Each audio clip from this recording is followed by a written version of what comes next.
आरक्षण पर बहस अब सिर्फ सियासत नहीं, युवाओं के भविष्य का सवाल बन चुकी है। जंतर मंतर से उठी आवाज, आरक्षण में सुधार चाहिए या मौजूदा व्यवस्था ही सही है। जाति बनाम आर्थिक स्थिति, आखिर आरक्षण का आधार क्या होना चाहिए। यूजीसी के इक्विटी नियमों से लेकर आरक्षण तक दिल्ली में क्यों सड़क पर उतरे युवा, हजारों का दावा, बड़े सवाल और गर्म बहस। क्या आरक्षण व्यवस्था में बदलाव का अब वक्त आ चुका है। देश की राजधानी दिल्ली के जंतर मंतर पर शुक्रवार को एक ऐसा नजारा दिखा जिसने एक बार फिर देश में आरक्षण और शिक्षा प्रणाली से जुड़े सबसे संवेदनशील मुद्दों को बहस के केंद्र में ला खड़ा किया। मौका था रिजर्वेशन रिफॉर्म आंदोलन के बैनर तले आयोजित एक बड़े प्रदर्शन का। इस विरोध प्रदर्शन में न सिर्फ दिल्ली एनसीआर बल्कि देश के अलग अलग हिस्सों से युवा, छात्र और कई सामाजिक संगठन जुटे। नीट अभ्यर्थी हर्ष दुबे के नेतृत्व में हुए इस आंदोलन में राजस्थान की जनरल सेना, चाणक्य सेना और करणी सेना जैसे संगठन भी शामिल हुए। साथ ही social media influencer Ajit Bharti की मौजूदगी ने इस भीड़ और सरगर्मी को और बढ़ा दिया। लेकिन सवाल यह है कि आखिर ये प्रदर्शनकारी सड़कों पर क्यों उतरे, इनकी मुख्य मांगे क्या है और क्यों यह पूरा विवाद देश भर में चर्चा का विषय बना हुआ है।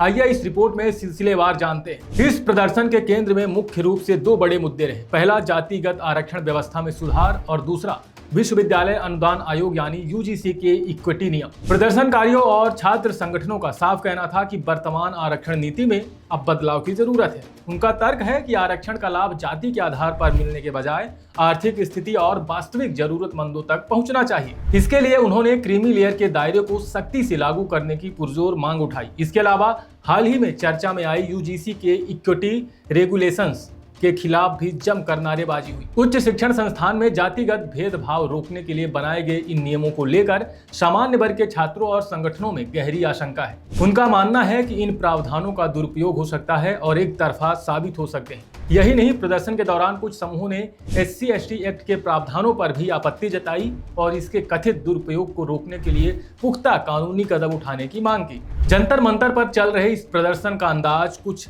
अलग ही देखने को मिला। नारेबाजी और भाषणों के बीच अचानक कुछ प्रदर्शनकारी हनुमान चालीसा पाठ करते और सियावर रामचंद्र की जय के नारे लगाते नजर आए।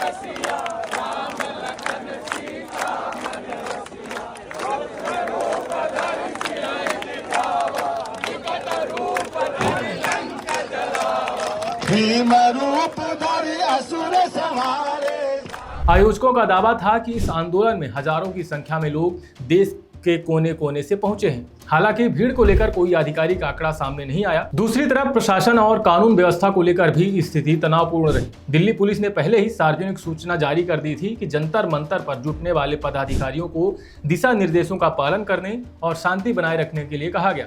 लेकिन बिना पर्याप्त अनुमति के बड़ी संख्या में लोगों के एकत्र होने और सुरक्षा व्यवस्था के मद्देनजर पुलिस और सुरक्षा बलों ने कई प्रदर्शनकारियों को हिरासत में भी लिया, जिससे मौके पर कुछ देर के लिए अफरा तफरी का माहौल भी बना। गौर करने वाली बात यह है कि यूजीसी के नए नियमों और आरक्षण व्यवस्था के खिलाफ यह असंतोष सिर्फ दिल्ली तक सीमित नहीं, इससे पहले लखनऊ सहित देश के कई अन्य हिस्सों में भी सवर्ण संगठनों और सामान्य वर्ग के छात्र द्वारा बड़े पैमाने पर प्रदर्शन किए जा चुके हैं। इस पूरे मामले का कानूनी और राजनीतिक पक्ष भी बेहद अहम है। जहां एक तरफ प्रदर्शनकारी इन नियमों को पूरी तरह से वापस लेने और आरक्षण नीति की व्यापक समीक्षा की मांग कर रहे हैं, वहीं अदालती स्तर पर भी इन पर हलचल चल रही है। सुप्रीम कोर्ट इन नियमों को पहले ही अस्पष्ट मानते हुए रोक लगा चुका है। दूसरी तरफ केंद्र सरकार ने अदालत को यह सूचित किया है कि इन विनियमों पर पुनर्विचार किया जा रहा है।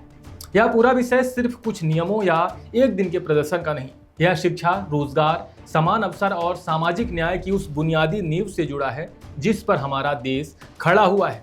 इस पर देश भर में अलग अलग विचार और मत हैं। एक तरफ जहां एक वर्ग का मानना है कि वर्तमान नीतियां उनके साथ भेदभावपूर्ण हैं और इनमें सुधार जरूरी है, वहीं दूसरी तरफ सामाजिक न्याय के पैरोकारों का तर्क है कि सदियों से चले आ रहे सामाजिक पिछड़ेपन को दूर करने के लिए आरक्षण और सुरक्षात्मक प्रावधान आज भी उतने प्रासंगिक हैं। ऐसे में किसी भी नीति का समर्थन या विरोध करते समय उनके प्रभाव, संवैधानिक प्रावधानों और विद्यार्थियों तथा युवाओं के भविष्य को केंद्र में रखना बेहद जरूरी हो जाता है।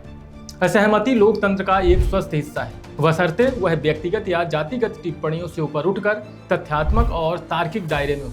सरकार और संबंधित संस्थानों से भी यह अपेक्षा की जाती है कि कि नीतियां बनाते समय समाज के हर वर्ग, शिक्षकों और विद्यार्थियों की चिंताओं को निष्पक्षता से सुना जाए। आइए नारेबाजी या वैमनस्यता के बजाय संविधान, समान अवसर और संवाद को अपनी ताकत बनाएं। इस संवेदनशील मुद्दे पर आपकी क्या राय है? क्या आप यूजीसी की नीतियां या आरक्षण व्यवस्था के बदलाव के पक्ष में हैं?